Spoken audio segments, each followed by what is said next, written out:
The senator from Alabama. Madam President, I'd like to echo the words of our senator from South Dakota about Veterans Day. We weren't here. In my state of Alabama, we have 400,000 veterans that have served our country and served our country well. A lot of them put their life on the line. We have a lot of injuries. And I just want to thank them for what they've done, being that we weren't here in chamber on Veterans Day. And I want to, again, thank them for their service, and hopefully in the future, we can talk more about our veterans here in this chamber, because there's not a more special group than that. I also want to start today by taking time to honor my departing Chief of Staff, Stephen Boyd, and thank him for his service to the state of Alabama and to our country. You know, for the past 2 years, Stephen has been at the center of every decision and every action we've taken on behalf of the state of Alabama in my office. And after nearly 2 decades of public service, we say goodbye to this integral part of our team. You know, when you run for Congress, you learn that people are quick to give you advice, especially when you've had a lifelong career in something outside of politics. One tip I heard over and over was hire a great chief of staff. But when I thought about what would make a good chief of staff, I decided I needed someone with 3 main qualifications. 1, someone who knew the federal government. 2, someone who knew the great state of Alabama. And number 3, someone who would lead with integrity. And that someone was Stephen Boyd.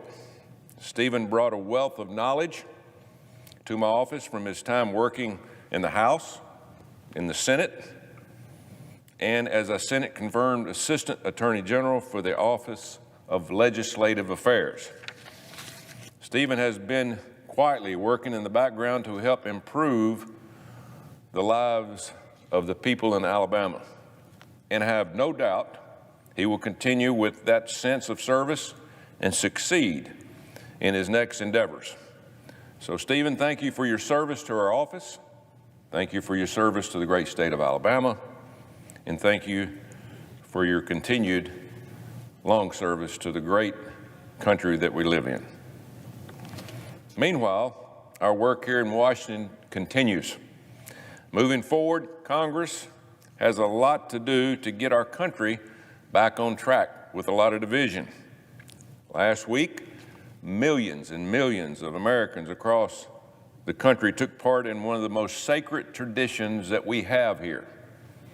It's called voting. The right to vote in free and fair elections is the cornerstone of our democracy. I was proud to see so many Alabamians exercise that right, and also people across our country. Voting is the best way for the American people to tell the government how they feel about our performance. That's how we're evaluated. As expected, the people used that opportunity last week to send a message to us up here in D.C. No more one-party rule in this building. For too long, this Congress has been controlled by the Democrats and have ignored a lot of the issues facing the American people. As inflation has skyrocketed, my Democratic colleagues continue to spend trillions of dollars on partisan bills that has made the problem worse.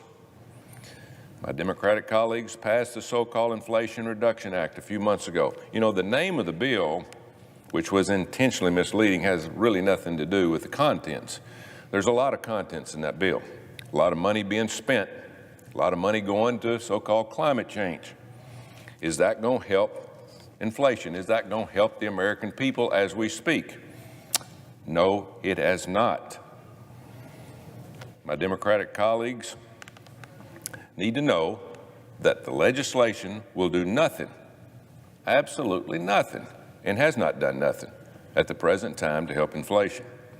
But it does spend nearly $750 billion, with a B, more dollars, on radical left-wing priorities, many of them focused on green energy policies that have accelerated our economy's slide toward recession. You know, we are all environmentalists. We all love our environment, but we also love the people in this country from top to bottom. And the people come first. The lives of the people in this country come first. So as gas prices hit record highs and home utility bills are expected to go through the roof this winter, and they've already started, this administration has done nothing, absolutely nothing, to ease the pain. And our president last week said after the election, what do you plan on doing to help in the future to the American citizens? What do you want to change? He said nothing. So we can take him for his word. This looming energy crisis has been obvious, very obvious to all of us for months. Yet President Biden and his allies have nothing to stop it from happening. Prices will continue to go up. We have no answers. And that's why we're here. We're here to have answers for the American people. In fact, this administration has done the opposite, siding with climate activists and begging foreign adversaries for oil instead of promoting and unleashing energy production right here at home. Just a couple of weeks ago, President Biden promised a group of climate protesters that there would be no new drilling while speaking at a campaign rally. There's no answers in that statement for the American people, who we represent. In addition to inflation and painful high gas prices, leadership in D.C. has done nothing to address the rising crime ravaging our communities. The wide open borders, it's a magnet for cartels and deadly drugs. I've recently visited the southern border to see the madness taking place just a few weeks ago and what it's costing the American taxpayers. I visited Eagle Pass, Texas. At Eagle Pass, which is the Del Rio sector, they control 200 miles of the border. That's basically just a third of the border on our southern tip of the United States. Only 1/3. We are spending $15 million a month just processing the illegal immigrants coming across the border. That's only the cost of processing. They come across and they're released into our country no less than 72 hours after they're brought across our border. And they go to no telling where, all over our country. It is a taxpayer's nightmare. Now we're talking about $14 to $15 million per month for just 200 miles. You can imagine what the rest of the border is having to pay out of the taxpayer's pocket. And one thing I want everybody to understand, I keep hearing about how our border is secure. Folks, our border is not secure. I was almost run over by the herd of people coming across the line early one morning, standing there, and people are excited about being the United States of America, but we know not who they are. Most can tell us where they're coming from, but they have no identification. As of today, we have taken people from 180 different countries. A lot of them are here doing no good.